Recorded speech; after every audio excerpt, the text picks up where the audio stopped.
Listen, I'm the sort of person that if someone says, watch the original before you watch this video, I'll just say, screw it, and just watch the spoilers anyway. But, I'm serious when I say this, experience this original story first, blind. Trust me. I will leave links to where you can find this video for free online in the description. It's a short story compared to other novels you might find, and also just know that this story has a lot of troubling adult content in it, so if you're of a sensitive nature, this story will hurt you. So, the scariest story I've ever read. It's a long story, but one you've never heard before. This story is about a place that dwells on the mountain, a place where bad things happen. You may have decided that you have it all figured out, but you don't. Because the truth is worse than monsters and men. The Walker family is composed of Mother Lisbeth, the teenage sister Whitney, the father Graham, and our protagonist and narrator, Sam Walker. The Walkers are moving. It's not fun for Whitney, who has friends and a boyfriend at home, but the family is moving, and Graham is going to be the deputy in the new town, the town of Drisking. As the Walkers move in, Sam is introduced to Kyle Landy and Kimber DeStaro. They hit it off great, and these three become our adorable trio of best friends for the whole of this story. Kyle is a fiery and sometimes obnoxious friend who buddies up with Sam very well, and Kimber is a cute, quiet, skinny, but very smart girl who becomes the glue of their trio. Both of them are redheads, but due to their name we can see that they're just friends, even if people bully them saying that they're actually related. Before school starts again, they hang out all the time, becoming the best of friends. They play out on the cool days, and on the hot days they sit inside playing PlayStation. On one of these outings, Sam is introduced to a cool new place, a huge treehouse that was 2 stories tall, named Ambercott Fort, at a tree known as the Triple Tree. But they've shown Sam this after a long time of knowing him. If it's so cool, why did they wait until now? Well, one reason? There is a ritual that needs to happen. It's nothing bad, just like carving your name into the tree and saying a rhyme. But if you don't do it, you'll be gone forever. Okay, and the rhyme? Underneath the triple tree, there is a man who waits for me. And should I go or should I stay? My fate's the same, either way. Not ominous at all. At the tree, they do the ritual, and then after playing around for a bit, they find a dirty mattress and graffiti saying, Road to the gates of hell, mile marker 1. Then, Sam hears a horrific noise. He thinks it's something akin to an animal, but not really. It's like metal scraping, it sounds terrifying, and he begs to know what it is. And his new friends say that it's always happened in Drisking. The awful sound that rolls down the mountain. And Sam is so curious, wouldn't you be? He begs to know more. He finds out new information, more so from other kids, since Kyle seems to clam up about it. But the info that he gleans is that the sound is tied to an urban legend, involving a slew of monsters, the skinned men who drag people away to the mountain, to a place known as Borrasca, to meet a being known as the Shiny Gentleman, who makes the awful noise. And Kyle tells Sam to never look for Borrasca. It's all fake after all. Anyway, school starts again, and Kyle, annoyingly, isn't in their class and is instead with some crappy teacher. Kyle swears at this outcome, but a man named Killian Cleary, the town sheriff, Sam's dad's boss, tells him to watch his language. He's just here to do some stranger danger presentation. In class we find out that Kimber is not popular. There's a mean girl sort of clique who are outwardly mean towards her, led by a girl named Phoebe Dranger. And in fact, they tell Sam directly that being friends with Kimber would not be a cool move. But Sam is a legend and tells him to shove it, and tells Kimber that what they said was, they're just jealous because you're so pretty. Aw, Sam's a sweetheart. Then at lunch, Sam finds out that a guy with the surname Whittaker is dating his sister, and her name, if they were to be married, would be Whitney Whittaker. And Kyle has a cheeky lol about that. Then, the sound again. Then a guy known as Phil Saunders, who Kyle will come to despise, says the skinned men kill again. After Kyle makes a fuss of this, Phil calls over a kid to tell them about their run-in with the skinned men to prove it's real, and this kid says they didn't see the skinned men, but their sister, Paige, did. There is an awkward silence that Sam is confused by, until we find out that Paige went missing after encountering the skinned men. This Phil guy seems to know quite a bit, so Sam of course grills him, but Phil just repeats what he's already heard. The monsters, the men, and bad things happen at Borrasca.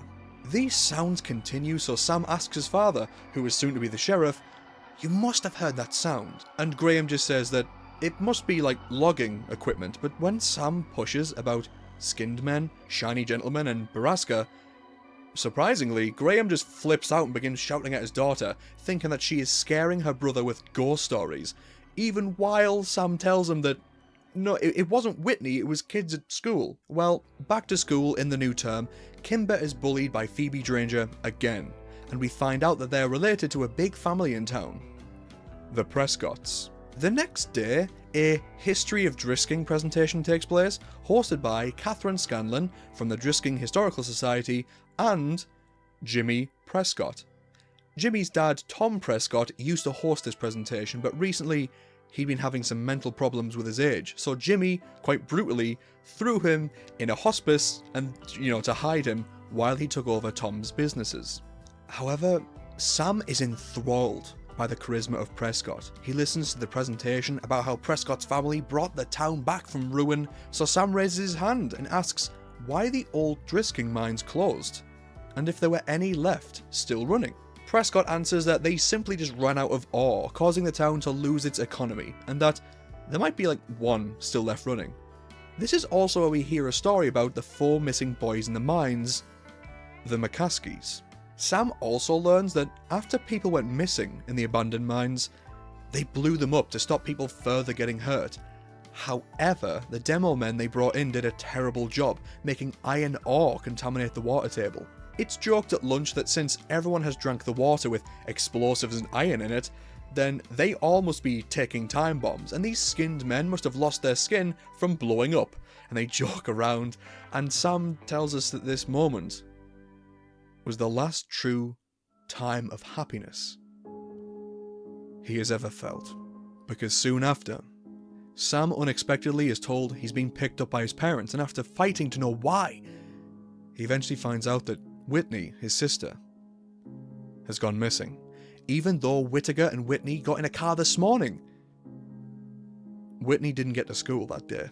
Theories circulate from different parties about her trying to run back home to St. Louis to be with her boyfriend, but Sam is convinced that she wouldn't do that because she's dating Whittaker, so she wouldn't go back to some other guy. Then, frustrated because no one's listening to him, he checks his email and sees a single message from his friends. Did Whitney go to the treehouse? Spurred by fear that she's fallen victim to the skinned men, he bikes off to the tree line and finds Kyle and Kimber are already there, and after searching he is shown Whitney's name on the tree. And the sound from the mountain comes rolling down. Some time passes until Sam is 17 years old, working at the Prescott sandwich shop, and in fact, Prescott is right there, caught him sleeping on the job, and he needs to talk to his boss, Mira. But even better, he's allowed to go home with full pay, while Prescott talks to Mira. With his time off, Sam decides to hang out with his friends, and we find out that a lot has changed since before. Firstly, Kyle and Kimber are dating, cute, even if Kyle is very protective and Kimber's mom hates him now for some reason. And the Mean Girl clique includes only 2 girls now, because one of them had run off with some college kids. And Sam's dad is now the sheriff, and Sam has never stopped thinking about Whitney and how her running away story doesn't seem to add up. He's been obsessed. He thinks it has something to do with this urban legend. But unfortunately, Kimber has to leave because her mother has been quite depressed recently. She's been leaning on Kimber for quite a while now. In fact, she seems to call up and steal her away from the group throughout the story. Anyway, days pass and Sam goes to work, and his boss Mira is crying.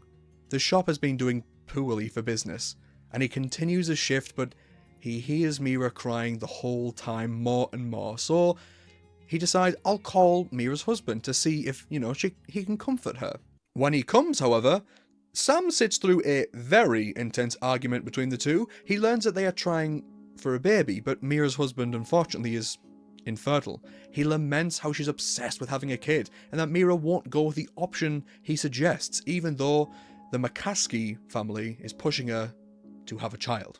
Then, change of heart, after Sam and the husband talk about Borrasca, the 4 McCaskey kids' disappearances, Mira comes out and says she wants to do it.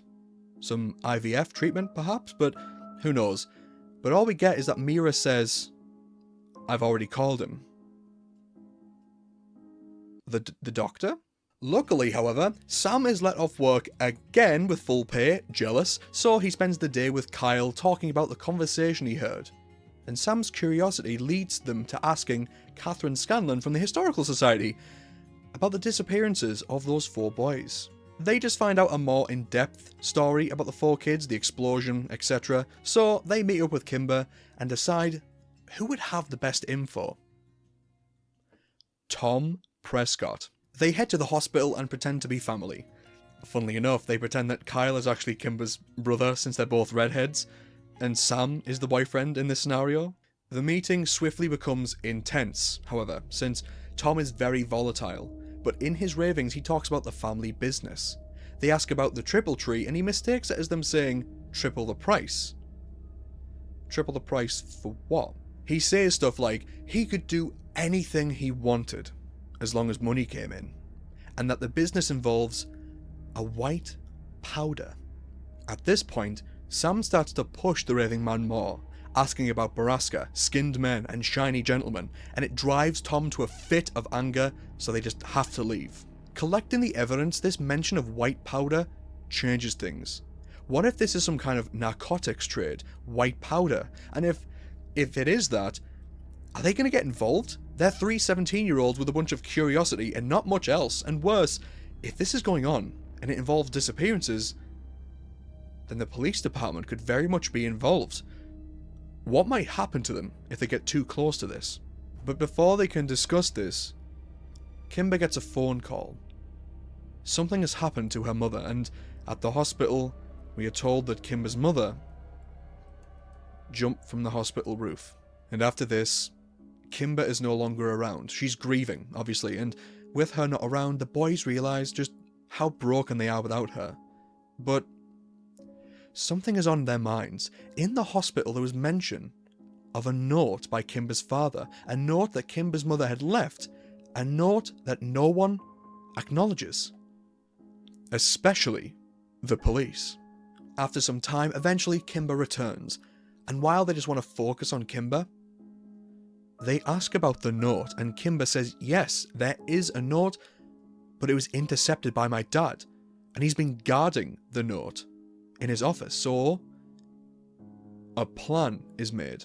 The mother's funeral is soon. Kimber would say that she was overwhelmed and she heads to the bathroom. Meanwhile, Kyle would go to comfort her, but would actually drive her to Kimber's home to get into the dad's office to get the note. Then at the funeral, they enact the plan. But when Kimber ran off, Kyle went over to apologise to Kimber's father to give his condolences. And the father also expresses negative opinions towards Kyle, which causes a delay that causes Kimber to text the boys and tell them she's going on her own. She can't waste time, she has to know about the note. Then, after 20 nail-biting minutes of waiting and getting no response from Kimber, the service ended.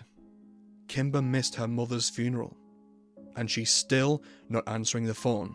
Perhaps stranger than this, Kimber's father was seen talking to 2 police officers, involving Killian Cleary, and he looks broken. He's beyond upset, perhaps even afraid, while the policemen look angry. And then the policemen leave. Suspecting that something is wrong, the 2 text, call, try to contact Kimber and get nothing, so Sam calls Phil Saunders to pick them up now. He gets there, they drive, then Kimber replies, she found the note. They reply, they're coming for you. And Kimber replies, they're here. And when they got there, Kimber was gone. They searched in the car that she left outside, and nothing. So the only option? They called Sam's dad, the sheriff, and they drove to the station to provide a statement. But, worryingly, they already had a response for the boys. Kimber's father decided to leave the town that had all these bad memories attached to them, and Kimber, being a minor, just had to go along. But this doesn't make sense. Kimber would contact them to tell them that such a decision was being made, at least. But no matter what they say, Graham Walker just says, "We're looking into it." So Sam replies, "Like you did with Whitney?" And of course, Graham is full of rage, saying, "How dare you accuse me again of not caring and not doing everything I could have done to find her? That he loves his daughter more than Sam could ever know." So they're pushed away. They leave a statement and Kimber is gone, and Kyle begins to cry. For the first time that Sam has ever seen. This event begins a relentless search. Kyle and Sam become spurred by an endless desire to find Kimber. It spans over days, with Kyle almost sleeplessly searching on his own. They search the mountain, the triple tree, they even miss their graduation. Kyle saying that he's not going without Kimber, and the whole time they were trying to outrun the sound from the mountain. But then, 11 days later, Sam is awoken by the sound. And Sam cries and cries until he cries himself to sleep. All the while, he hears the same thing from Kyle next door. At this point in the story, years have passed since the beginning. People have gone missing, clues have been found, they don't know where to turn.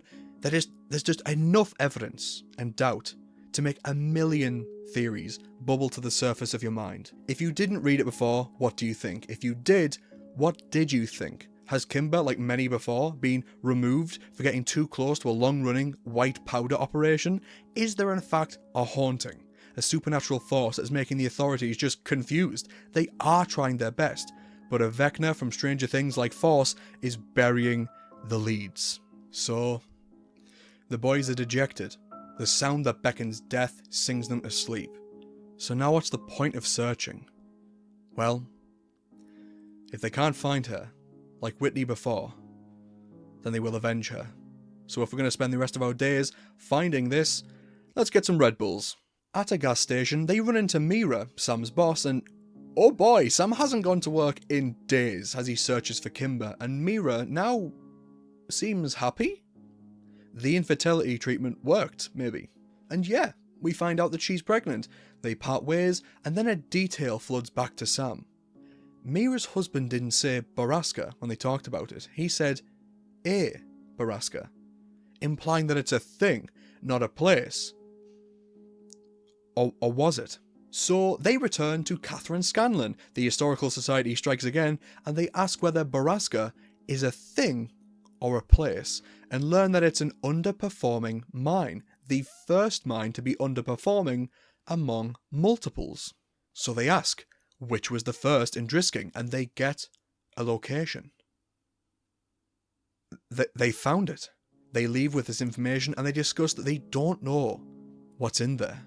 It could be dangerous. More likely than not, it will be dangerous, and worse yet, there is a high chance that Kimber is not there. They heard the sound after all.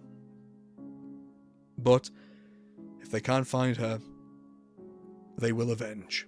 And at this point, if you were a rebel and you said, "Nah, I'm not going to read the story," then be warned. This next part is the ending. It's the reveal. And it is distressing. And I'm going to say as much of it as I can while making it safe for audiences.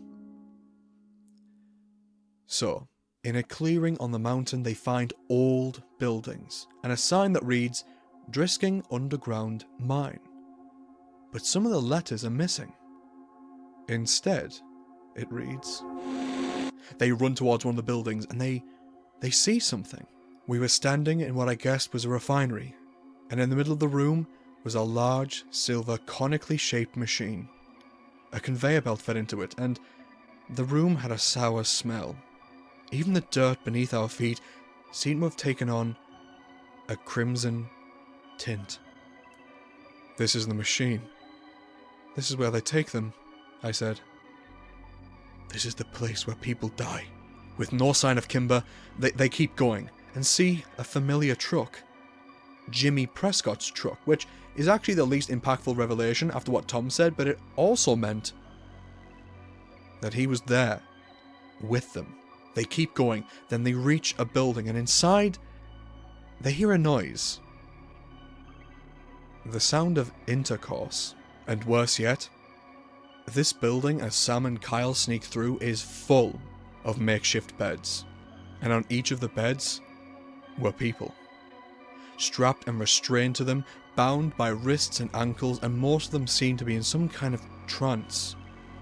And not just people, they were all women. And they were bloated, but not bloated. Pregnant. They don't see Kimber, so they keep going. But before finding Kimber, they see something horrifying. Strapped to a bed was Christy, one of the girls in the Mean Girls clique who supposedly ran off with some college kids. She was in a trance, and worse, on top of her was Jimmy Prescott. The sound explained. Accidentally making a sound, Jimmy snaps around to face the two of them like an animal, then grins at them like a devil, and keeps going. And in this horrific situation, Kyle shows how devoted and determined he is. What was once a trait attributed with him being like smothering of Kimber was now him being heroic in this moment, and he runs past, not stopping till he finds the love of his life. Meanwhile, Sam is frozen in shock, shamefully just staring, wanting to help, but he just can't. Then, a shout from Kyle. He found her. Sam runs past the rows of entrapped women and joins his friend as they try to release the binds, holding Kimber. All the while, Sam is unable to look at her, knowing that if he does, it will break him, seeing his friend so tortured. And then, a bright, confident, charismatic, taunting voice echoes down the halls. Prescott, telling them there's no point in trying to hide, because they remember where they put Kimber. They don't care. They break the binds and grab Kimber. They have to both hold her because she too is entranced in some way. Then as they try to quickly leave, only quick enough because if they go any faster, they hurt Kimber. Sam sees a sight so soul-destroying. He almost drops her. Laying on a bed, he sees Whitney. Kyle pleads for Sam to help him, but Sam, he can't do it. She's right there. After years of obsessing and searching, he finally found her. He'd found his friend, but he knew he couldn't leave that girl in this hell too. Kyle understands, but he can't stay. He has to get Kimber out. So they nod, say goodbye as brothers, and part. At this point, Sam rushes to the bed, trying his best to free his sister on his own, and oh god, it's a sight that is almost unbearable. After years of Borrasca, Whitney was so bloated and everything else was frail. Her hair was long, and she flinched at his touch. She couldn't even look at him. And that was when he heard it. Prescott, behind him, laughing and taunting. But Sam didn't stop. He focused on his sister. He got the last bind off, and then I dropped the last buckle to the floor and looked down at Whitney. I expected her to spring up and run towards the door while I went after Prescott. But all she did was rub her wrists and itch her collarbone. Then she put her arms back where they'd been, turned her head away from me and shut her eyes. Whitney was too far gone, so Sam made peace with the fact that if she wasn't leaving, neither was he. Then Prescott, like a shining devil, laughing at Sam's futile tenacity, and Sam just accepts death. He even asks for it, but Prescott doesn't kill him with a gun. Prescott kills Sam with the truth. This place was called the Stables, and the women here, the horses. The family business wasn't about white powder or any supernatural skinned men. It was all about babies. You see, back when the water table was contaminated, the iron ore had made everyone infertile, And among other problems, people didn't have families. No children to raise, and then Tom Prescott found that when he sold a baby in the family for $5,000 to a rich couple, there was a market. A big one. Rich folk would pay 5 figures for a newborn, and even worse, there were organisations that would buy these babies. And they'd buy them in bulk. But they don't just use it for the money. The town, the community, gets the money and the babies. A community service. Sam, broken, just begs for the end at this point, but Prescott says he can't kill him. So Sam pleads he'll do anything if he lets Whitney go. But Prescott tells him, at the end of the day, Whitney wasn't going anywhere. She had a community service baby in her, a baby for the town, and it's already paid for, and it'll be due in about a week. And after that, Whitney had an appointment with the shiny gentleman. Hearing this, he pleads with Whitney, get up, she'll be killed if she doesn't get up. But she doesn't respond. She probably doesn't even know it's Sam. Then, in walks Killian Cleary, and a beaten Kyle, but no Kimber. She'd run, she'd escaped, but Kyle wasn't so lucky. He tried to beat up Cleary to give Kimber time to run, and it worked. But now they weren't just going to run around the mountain looking for Kimber. They were going to get that information from Kyle. What follows is Kyle standing firm after beating, refusing to tell Prescott where Kimber had gone. And then Prescott grabs Kyle and lifts him up. One last chance. Where is she? Kyle doesn't budge. And with a single stomp from Prescott's boot on Kyle's skull, and by some miracle, Kyle isn't dead. He's beyond injured, and Cleary doesn't want to deal with the cleanup, so he tells Sam to scram with Kyle and take him to the hospital, giving no care for the bloody pulp that Kyle has been left as. His skull is definitely broken, but Sam refuses, not without Whitney too. But they simply say, you can leave and give Kyle a sliver of a chance to survive, or you all die here. So, Sam makes the choice, lifting up Kyle and driving him to the hospital in Cleary's truck, all the while thinking that this hero fought alongside me when this was just about Whitney. Could I bear to let him die for my sake? Hell, all of this might not have happened if my obsession didn't make me need to intervene. Then after waiting for hours at the hospital, tragically, Kyle's mother blames Sam for the son's injuries. Sam's father calms her down enough to take Sam away, and Graham informs Sam that he's going to try to keep Sam out of prison, but there's a real chance that Sam could be put in prison for his crime. But he didn't do it. But Graham simply says that he's already spoken to Cleary and Prescott, and again he would try and stop his son from going to prison, but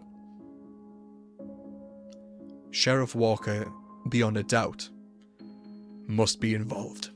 And Sam, at this point, there's nowhere for him to turn, so he runs. First by staying at a motel, sleeping on benches and sticking around just long enough to hear about Kyle. But he hears nothing.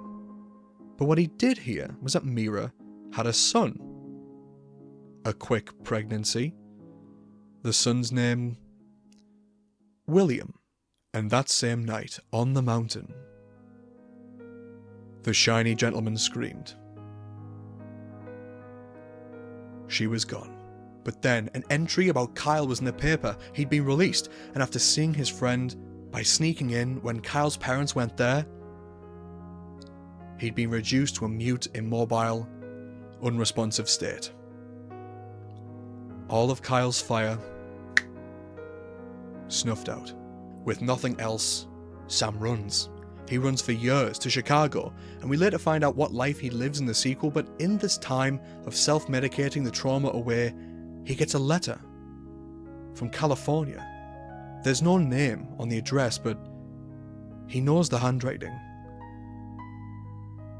It was Kimber, and inside the envelope was the note from Kimber's mother, the day she ended it. And This is the end of the book. This is the end of Borrasca. So I'm going to read the entire thing. My Kimber, I know you aren't going to understand why we did the things we did. It was all born out of love, at least it started that way. You're everything to me, and you'll always be my daughter, do you understand? And I'm leaving this world because of what I've done to you, not because of what you are. I don't want you to be upset about what you are, because who you are is beautiful. My dearest, this town has done horrible things, and all of us who live here are guilty. Read this letter and leave this place. I need to tell you all of this. I need to start at the beginning. Somewhere along the way, decades ago, the major population of Drisking became unable to bear children. Most people blame the town for letting the iron ore leak into the water table during the collapsing of our mines.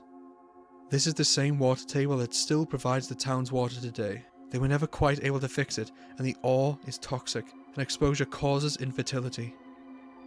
The town did, and still does, suffer greatly from its effects. And the Prescotts, they solved the problem that no one could solve. It was an ugly, crass solution, but most people were happy to look away when they were able to raise families again.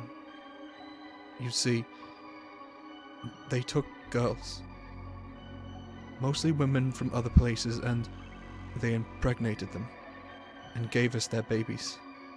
And the town came under the care of Thomas Prescott when he started to sell some of the babies on the side for a profit to rich couples. And the sheriff, he helped him do this. But then an ugly rumour started that they were selling to human traffickers, and the Prescotts had to offer triple the price for girls. And in town, we began to murmur. But we once again turned the other cheek, and the city was suddenly flooded with money because of how well the traffickers paid. People had well-paying jobs again, and were proud to call Drisking home.